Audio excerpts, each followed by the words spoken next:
इस संदेश का शीर्षक है अद्भुत उद्धारक। इसे सुनकर आशीष प्राप्त कीजिए। देखिए, वो आज हमारे लिए घोषित करना चाहता है कि क्रिसमस, पहला क्रिसमस जिसका हम उत्सव मनाते हैं, ये महत्वपूर्ण पल है, बहुत जरूरी पल है पूरे मनुष्य के इतिहास में। कितने लोग सहमत हैं? हाँ, ये मनुष्य के इतिहास में सबसे महत्वपूर्ण पल है। गलातियों 4 वचन 4 और 5 ये घोषित करता है, परंतु जब समय पूरा हो गया, तो परमेश्वर ने अपने पुत्र को भेजा जो स्त्री से जन्मा और व्यवस्था के अधीन उत्पन्न हुआ, ताकि व्यवस्था के अधीनों को मोल लेकर छुड़ा ले और हमको लेपालक होने का पद मिले पुत्र के रूप में। जब समय पूरा हो गया और जब वो महत्वपूर्ण समय आ गया, यानी देखिए, सृष्टि के समय से सब कुछ उस पूरे होने के समय की राह देख रहे थे। यानी जब समय पूरा हुआ और जब उस महत्वपूर्ण और जरूरी समय आ गया, तब मसीह आ गए और परमेश्वर ने अपने पुत्र को भेजा ताकि हम छुटकारा प्राप्त कर सके, ताकि हम गोद लिए जा सके, ताकि परमेश्वर के बेटे और बेटियां बने। तो क्रिसमस ये बहुत ही महत्वपूर्ण ऐसी घटना है, बिल्कुल समय पर मनुष्य के इतिहास में।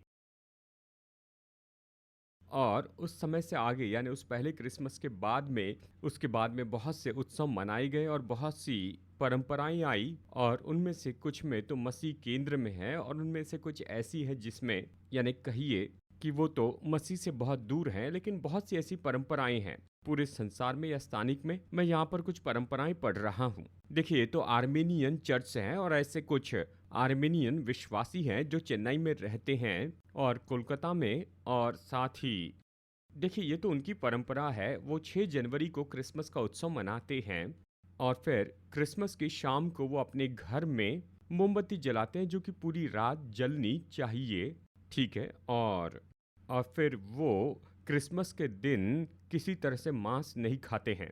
कितने लोग समझ रहे हैं? ठीक है, यानी वो क्रिसमस के दिन मांस नहीं खाते हैं, वेजिटेरियन खाना खाते हैं। फिर एक और है, यानी घर के करीब ही है, ये है अथिकोड से, जो कि पालकोड केरला के पास है। परमेश्वर का अपना देश। देखिए, इसे कहते हैं यानी मून राजा कूतर। देखिए, ये तो 3 राजाओं का एक नाटक है, यानी यानी कहिए ये 3 बुद्धिमान पुरुष हैं। यानी ये 3 लोग हैं जो 3 बुद्धिमान पुरुषों की भूमिका निभाते हैं, और वो तो सच में पास ही के गांव से यात्रा करके आते हैं और वो इसकी तैयारी करते हैं उपवास के साथ में। और उनके चेहरे पर पूरा मेकअप होता है, बिल्कुल कथकली के जैसे ही, यानी डांस करते हैं, जानते हैं, और अपने सिर पर कुछ पहनते हैं। यानी वो पास ही के गांव से आते हैं और वो अथिकोड में आते हैं, पालक्कड़ के पास में, और फिर वहीं पर वो प्ले करते हैं। तो ये तो ऐसी बात है और मैं इसके बारे में निश्चित हूँ। हर परिवार में अपनी परंपरा होती है, ठीक है। देखिए, कुछ ऐसे भी परिवार है जो कि दक्षिण भारत से हैं और वो तो चिकन सूप और इडली खाते हैं। अजीब कॉम्बिनेशन है क्रिसमस की सुबह। चिकन सूप तो ये मसालेदार करी है, पानी वाली करी है, और इडली हमें ध्यान देना होगा क्योंकि इडली तो ऐसे ही उस करी में यहाँ वहाँ दिखती है। देखिए, सच में हम सबके पास अपनी कुछ परिवार की परंपराएं होती हैं, ठीक है। मैं याद करता हूँ, मैंने बताया भी होगा, लेकिन मुझे याद है जब हम बच्चे थे, मैं और मेरा भाई, हम लोग तो हमेशा नए कपड़े हमें मिलते थे क्रिसमस पर। और उस समय मेरे जो पिताजी थे, उन दिनों में कपड़े सिलाने पड़ते थे, रेडीमेड नहीं था, सिलाते थे। और उस समय एक टेलर थे, प्रभा टेलर्स, हमें वहाँ ले जाते थे। और फिर काफ़ी समय तक ये तो हमेशा मैचिंग मैचिंग था। मैं और मेरा भाई, और हम इस पर गर्व करते थे। शायद इन दिनों में हम कहेंगे ट्विनिंग, लेकिन उन दिनों में ये था मैचिंग मैचिंग। तो ठीक है, तो मैचिंग मैचिंग हमारे जीवन के कुछ समय में चलता रहा, हमें इस पर गर्व था मैचिंग मैचिंग पहनते हुए। लेकिन फिर हमने ये जान लिया कि कुछ ना कुछ सही नहीं है। और फिर मैं सोचता हूँ किशोर अवस्था के समय में, और फिर हमने ये जाना कि हमारे पास अपनी इच्छा है, और वो तो समय का अंत था। तो हम मैचिंग मैचिंग से निकल कर बाहर आए, और फिर, और साथ ही मैं बता दूं, ये एक और पुरानी परंपरा जो हम मानते थे, क्रिसमस के पहले की शाम को मुलाकात करें, यानी उस रात के समय।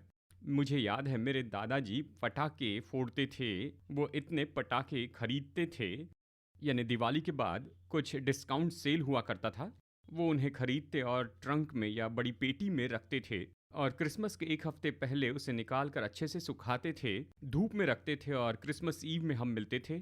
यानी वहाँ दादाजी के घर में हम जाते थे और हम एक साथ भोजन करते थे और मेरे पिताजी के भाई बहन आते थे, सभी रिश्तेदार एक साथ भोजन करते थे।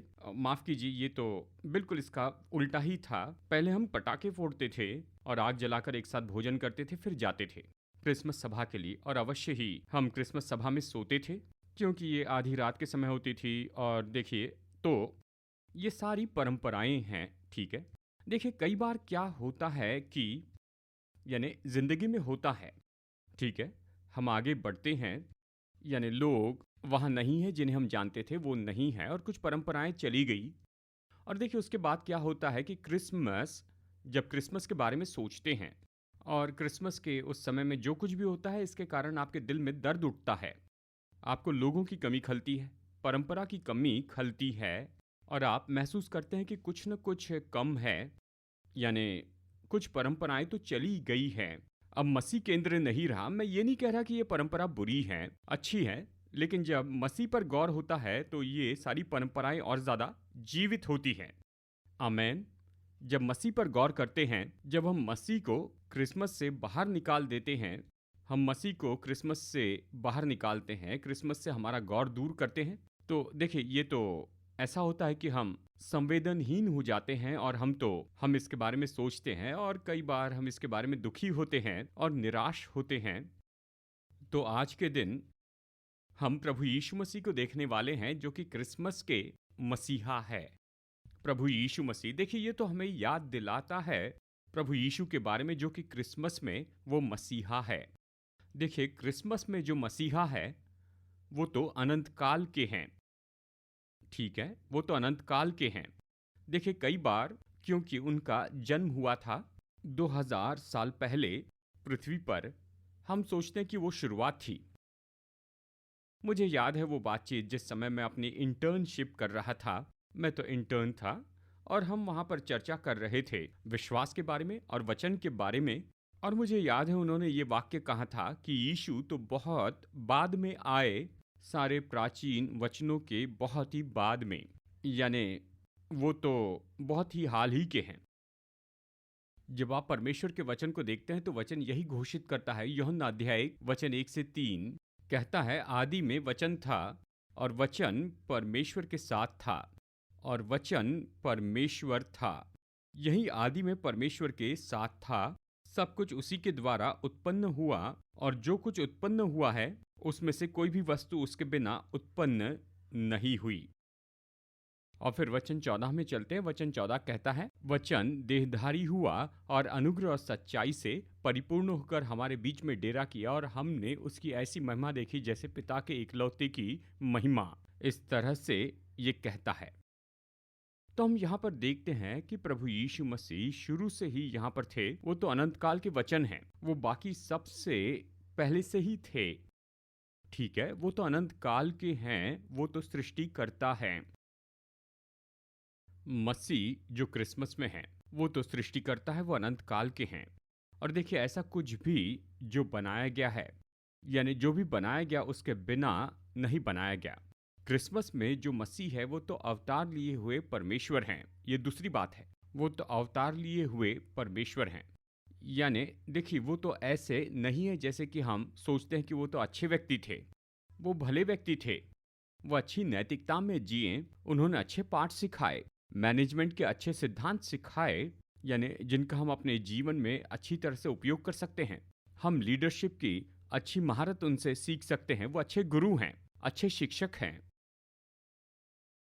परमेश्वर का वचन सच में घोषित करता है कि यीशु कौन हैं, लेकिन कई बार जानते हैं संदेश में इतनी मिलावट कर दी जाती है, परंपरा और समाज की बातों को सब लाते हैं। असली यीशु, देखिए, वचन घोषित करता है। यहाँ पर देखिए, पहला तिमोथियुस अध्याय 3 वचन 16, इसमें संदेह नहीं है कि भक्ति का भेद गंभीर है, अर्थात परमेश्वर जो शरीर में प्रकट हुआ, आत्मा में धर्मी ठहरा, स्वर्गदूतों को दिखाई दिया, अन्य जातियों में उसका प्रचार हुआ, जगत में उस पर विश्वास किया गया और महिमा में ऊपर उठाया गया। यशायाह अध्याय 9 वचन 6 कहता है हमारे लिए एक बालक उत्पन्न हुआ, हमारे लिए एक पुत्र दिया गया है और प्रभुता उसके कांधे पर होगी और उसका नाम अद्भुत युक्ति करने वाला, पराक्रमी, परमेश्वर, अनंतकाल का पिता और शांति का राजकुमार रखा जाएगा। देखिए, ये भविष्यवाणी है प्रभु यीशु मसीह के बारे में। तो वो तो अवतार लिया हुआ परमेश्वर है, वो तो बड़े हैं किसी भी अच्छे व्यक्ति से या शिक्षक से या किसी आस्था के व्यक्ति से, वो अवतार लिए परमेश्वर हैं। वचन यही तो घोषित करता है, क्रिसमस में मसीह तो अवतार लिए हुए परमेश्वर हैं। क्रिसमस में मसीह तो साथ ही उद्धारक हैं जो उद्धार देते हैं। चलिए कुछ वचन देखते हैं और फिर इसमें हम वापस आएंगे, इसे बाद में देखेंगे। मत्ती 1:21 कहता है, वो पुत्र जनेगी और तू उसका नाम यीशु रखना, क्योंकि वो अपने लोगों का उनके पापों से उद्धार करेगा। पहला तीमुथियुस अध्याय 1:15। ये बात सच और हर प्रकार से मानने के योग्य है कि मसीह यीशु पापियों का उद्धार करने के लिए जगत में आया है। देखिए, ये वचन और इसके पहले का वचन यह हमें बताता है कि पाप कुछ करता है, पाप लोगों के जीवन में कुछ करता है, पाप लोगों के जीवन को नाश करता है, पाप लोगों को उस मंजिल से दूर ले जाता है जो परमेश्वर ने लोगों के लिए रखी है। पाप लोगों को परमेश्वर से दूर करता है और हम पाप से अपनी ही शक्ति में निपट नहीं सकते हैं। यही तो वचन कहता है कि वो अपने लोगों को पाप से बचाएगा, यानी लोगों को उद्धार की जरूरत है, उन्हें उद्धारक की जरूरत है, उनके पापों के परिणाम से बचाना है। तो देखिए, वही तो उद्धारक है जो आया है और इसीलिए क्रिसमस में जो मसीह है वो केवल अनंत काल का ही नहीं, वो अवतार लिया हुआ परमेश्वर ही नहीं, लेकिन साथ ही वो एकमात्र उद्धारक भी है। बहुत से उद्धारकों में से एक नहीं, लेकिन वो एकमात्र उद्धारक है। क्रिसमस का मसीह ये तो साथ ही सर्वसामर्थी भी है।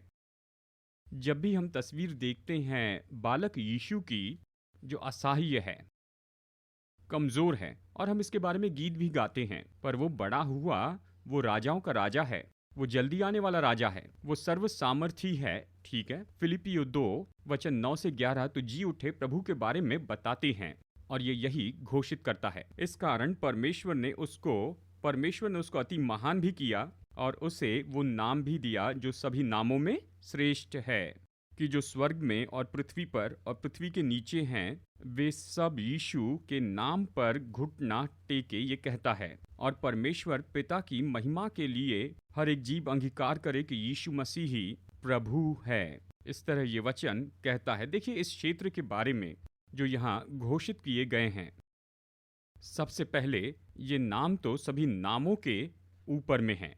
ये यीशु मसीह का नाम है। ये नाम तो अधिकार को दर्शाता है और रैंक को भी, यानी सारे अधिकारों के ऊपर का अधिकार और सभी रैंक के ऊपर का ये रैंक है। और ये यहाँ पर कहता है कि यीशु मसीह के नाम से हर एक घुटना टिकेगा। फिर कहता है कि जो स्वर्ग में हैं, और कहता है जो पृथ्वी पर हैं और जो पृथ्वी के नीचे हैं। तो ये सारे क्षेत्रों के बारे में कहता है कि ये यीशु मसीह तो सर्व सामर्थी हैं। वही तो सर्व सामर्थी, और ऐसा कोई नहीं, यानी इससे बढ़कर और कोई नहीं, कोई अधिकार नहीं, कोई रैंक नहीं जो जी उठे प्रभु से ऊंचे हो। क्रिसमस में मसीह तो साथ ही जल्द आने वाले राजा हैं। वो फिर से आने वाले हैं। प्रेरितों के काम अध्याय 1:11, यानी जब चेले एक साथ इकट्ठे हुए थे, यानी जी उठने के बाद में प्रभु यीशु मसीह स्वर्ग में उठाए गए। वो वहाँ पर खड़े थे, ऊपर देख रहे थे और प्रभु यीशु चले गए। और तो वहाँ पर 2 श्वेत वस्त्र पहने हुए पुरुष ये सवाल पूछने लगे। प्रेरितों के काम 1:11 उनसे कहा, हे गलीली पुरुषों, तुम क्यों खड़े आकाश की ओर देख रहे हो? जो तुम्हारे पास से स्वर्ग पर उठा लिया गया है, जिस रीति से तुमने उसे स्वर्ग को जाते देखा है, उसी रीति से वो फिर आएगा।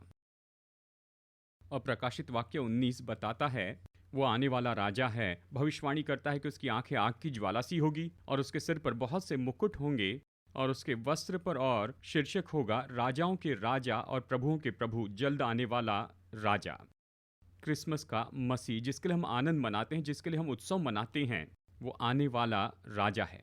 ठीक है, तो अब इस सच्चाई की ओर वापस आते हैं कि प्रभु यीशु मसीह हमारे उद्धारक हैं। बाइबल घोषित करती है कि वो तो अद्भुत हैं और वो हमारे उद्धारक हैं।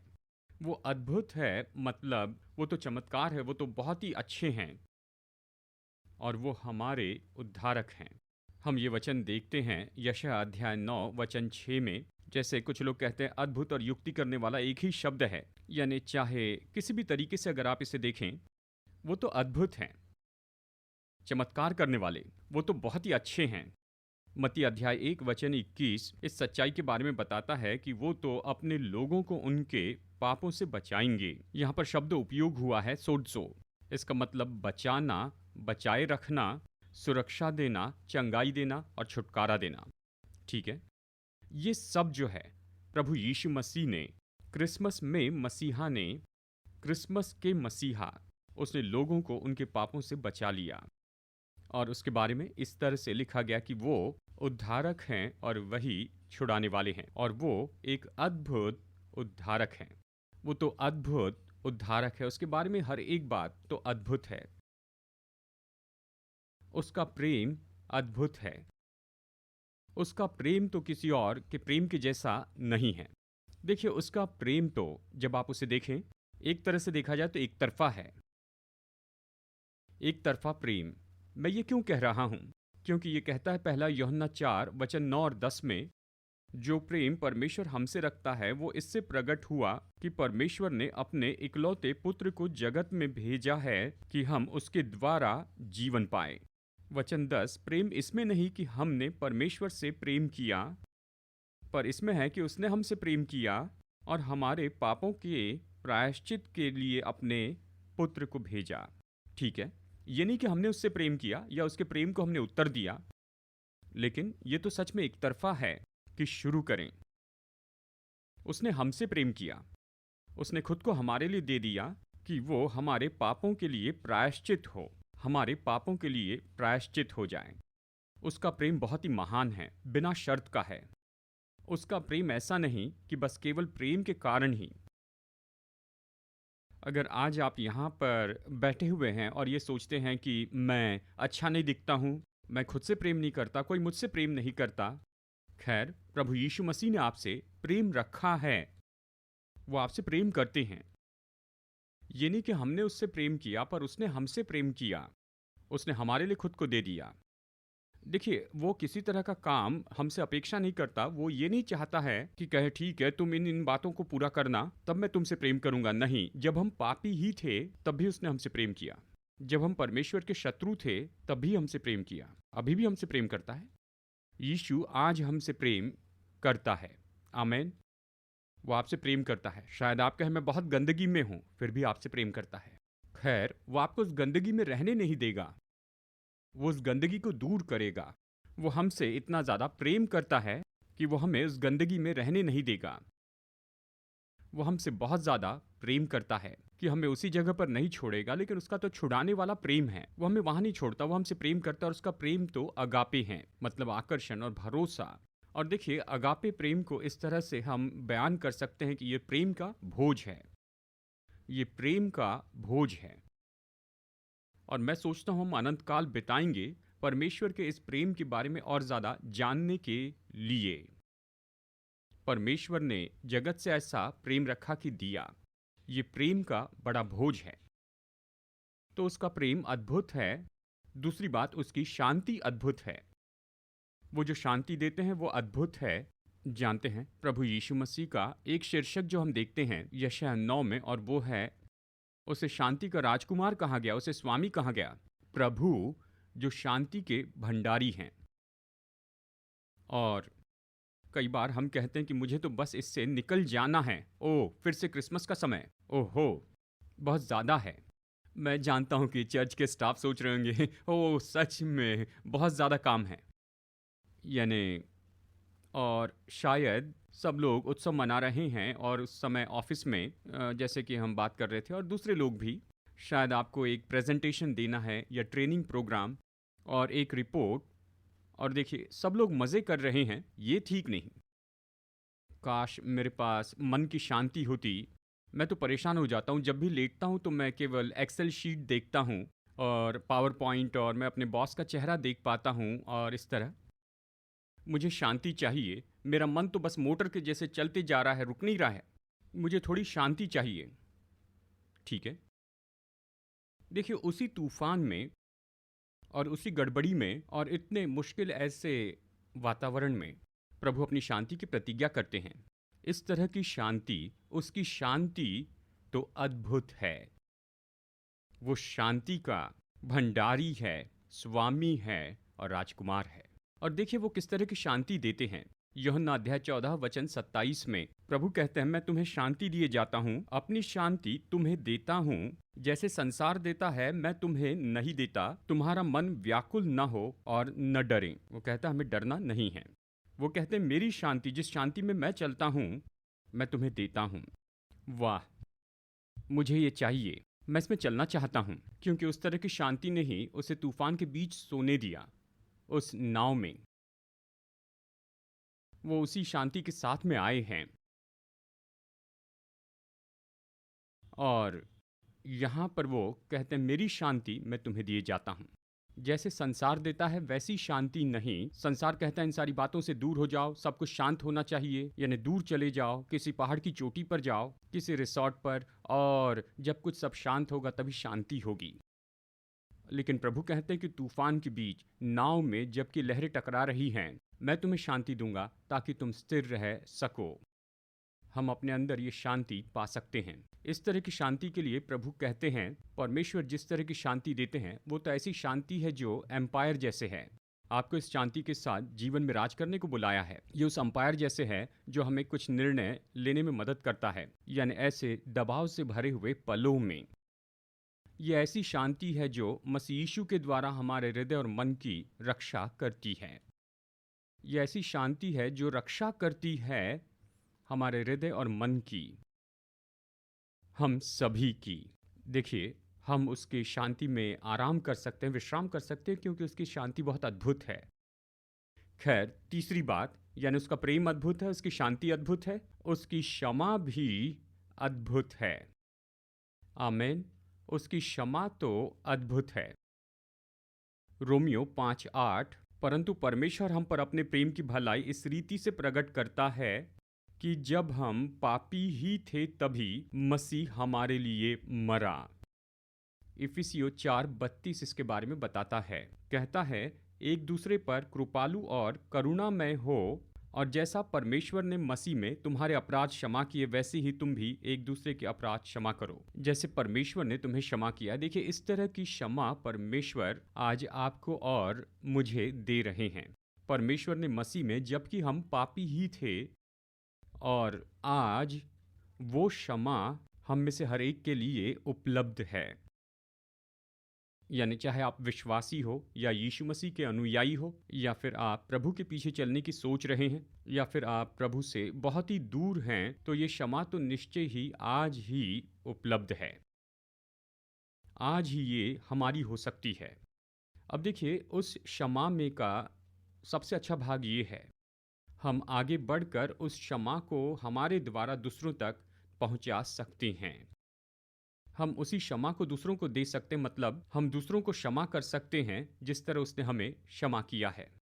जब हम वो क्षमा प्राप्त करते हैं, जब उस क्षमा के द्वारा हम सामर्थ पाते हैं, तो हम दूसरों को क्षमा कर सकते हैं जिस तरह उसने हमें क्षमा किया। तो ये क्षमा उपलब्ध है आज हमारे लिए। उसकी क्षमा अद्भुत है। और चौथी बात, उसकी सामर्थ अद्भुत है। क्रिसमस में मसीह, उसकी सामर्थ अद्भुत है। तो आइए इस वचन को देखते हैं। इफिसियों अध्याय 1 वचन 19 और 20 कहता है, उसकी सामर्थ हम में जो विश्वास करते हैं कितनी महान है, उसकी शक्ति के प्रभाव के कार्य के अनुसार जो उसने मसीह में किया, कि उसे मरे हुओं में से जिलाकर स्वर्गीय स्थानों में अपनी दाहिनी ओर बैठाया। स्वर्गीय स्थान में देखिए, उसकी सामर्थ सच में इतनी महान है हमारे लिए जो विश्वास करते हैं। तो उसकी सामर्थ तो हमारे लिए है जो विश्वास करते हैं। और ये कहता है कि उसकी सामर्थ कितनी महान है। जानते हैं, मैं जानता हूं कि बहुत से लोगों को उसकी सामर्थ जीवन में चाहिए। कहते हैं मैं सामर्थहीन हूं, मैं सामर्थहीन हूं कि इसे हल करूं, मेरे पास इतनी सामर्थ नहीं कि इसे हल करूं, मुझ में सामर्थ नहीं कि मैं इसमें से बाहर आऊं, मुझे जेल में बंद जैसा लगता है। ठीक है। और यहाँ हम देखते हैं, ये तो उसकी सामर्थ है, उसकी सामर्थ तो सच में बहुत ही महान है, हमारे लिए जो विश्वास करते हैं। ये तो उसकी महान सामर्थ के कामों के द्वारा है।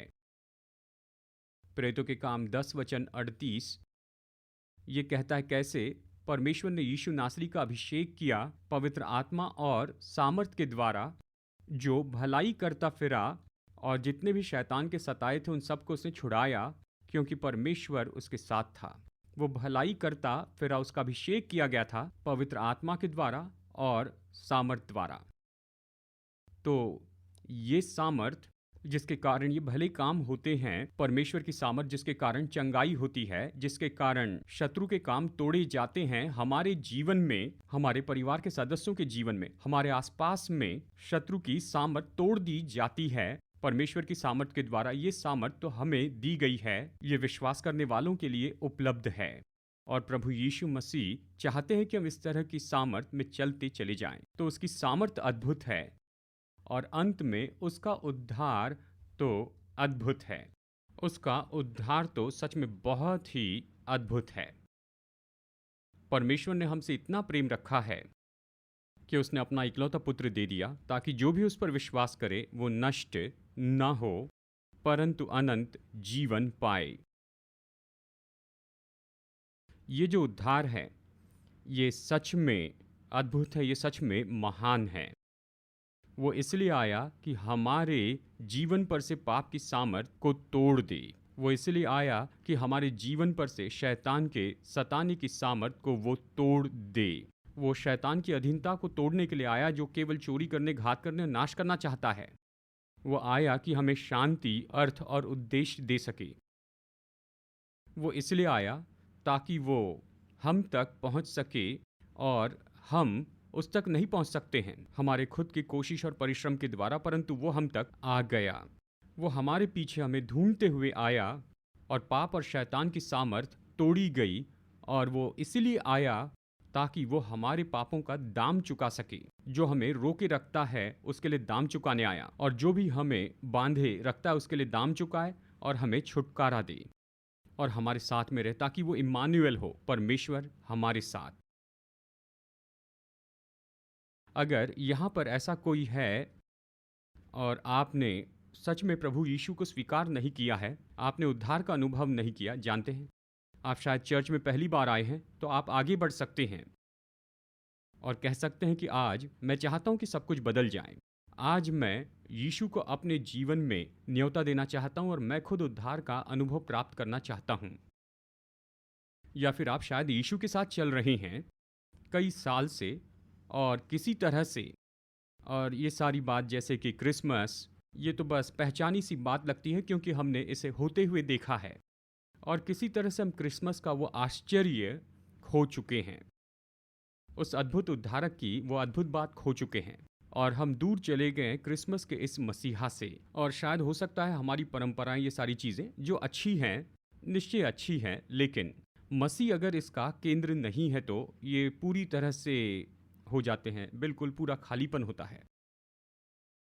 लेकिन हम वापस आ सकते हैं या फिर जानबूझकर किए जाने वाले पाप को बंद कर सकते हैं, उस ढीठ बुरी आदतों को बंद कर सकते हैं और छोड़ दे उस हीन भावना, दोष भावना, तिरस्कार को या उन निराशाओं को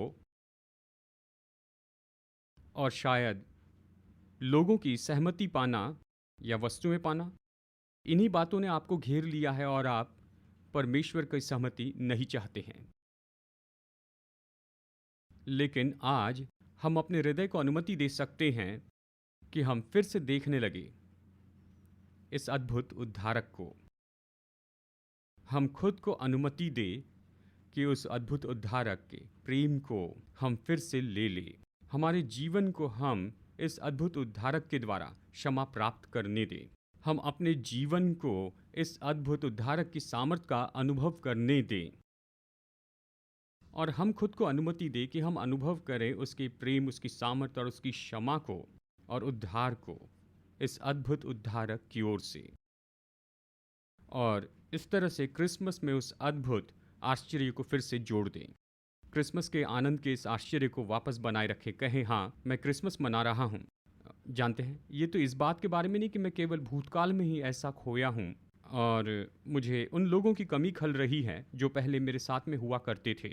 इस सारे उत्सव के समय में शायद ये आपको दुख दे रहा हो, लेकिन सच में जबकि ये यीशु के बारे में है और जबकि इस अद्भुत उद्धारक के बारे में है, तो हम फिर से पा सकते हैं क्रिसमस के उस आश्चर्य को फिर पा सकते हैं। आमीन। तो अब प्रभु हमारे शोक को आनंद में बदल दें। आनंद में देखिए, परमेश्वर हमारे दुख को आनंद में बदल दे और वही हमारे विलाप को नृत्य में बदल दे। आमीन। परमेश्वर इसे करने के योग्य है, जैसे हम उसे न्योता देते हैं और अनुमति देते हैं कि यह आपके जीवन में करें। आमीन। आमीन। देखिए, बस एक बात बताऊंगा, शायद यहाँ पर ऐसा कोई होगा जो कि पैक के साथ में बस दौड़ते जा रहे हैं।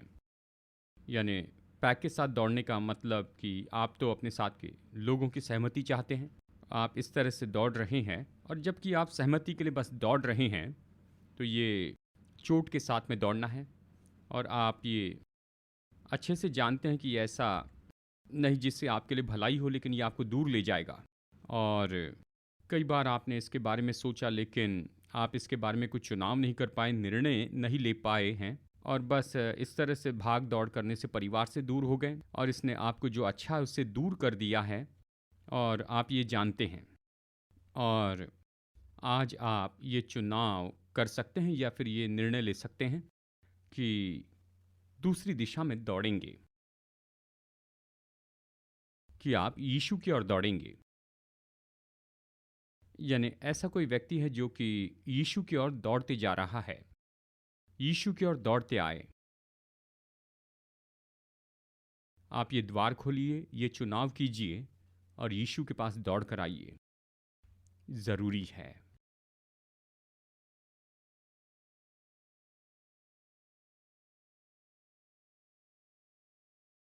अभी हम आपको मौका देना चाहते हैं, अगर कोई यीशु मसीह को अपने जीवन में न्योता देना चाहता है तो अभी दीजिए। मैंने इसे बार बार बताया है, अगर ऐसा कोई है जिन्होंने यीशु को अपने हृदय में न्योता नहीं दिया है तो आप ये प्रार्थना दोहरा सकते हैं। बस कहिए, प्रभु यीशु मसीह मेरे हृदय में आइए और मेरे जीवन में आइए, मेरे पापों को क्षमा कीजिए। मैं विश्वास करता हूं आप मेरे लिए क्रूस पर मरे। मैं विश्वास करता हूं कि आप फिर से जी उठे। आप मेरे जीवन में आइए और मुझे अपनी संतान बनाइए। मैं आपकी ओर दौड़ रहा हूं यीशु।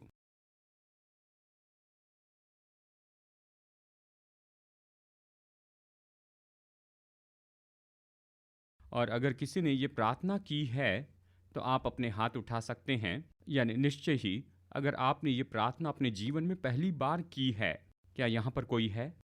या शायद आप जो ऑनलाइन में देख रहे हैं, अगर आपने पहली बार ये प्रार्थना की और कहा है कि प्रभु यीशु मेरे हृदय में आ जाइए, और तो आप अपने हाथ ऊंचे उठाइए, मैं आपके लिए प्रार्थना करूंगा। क्या कोई है?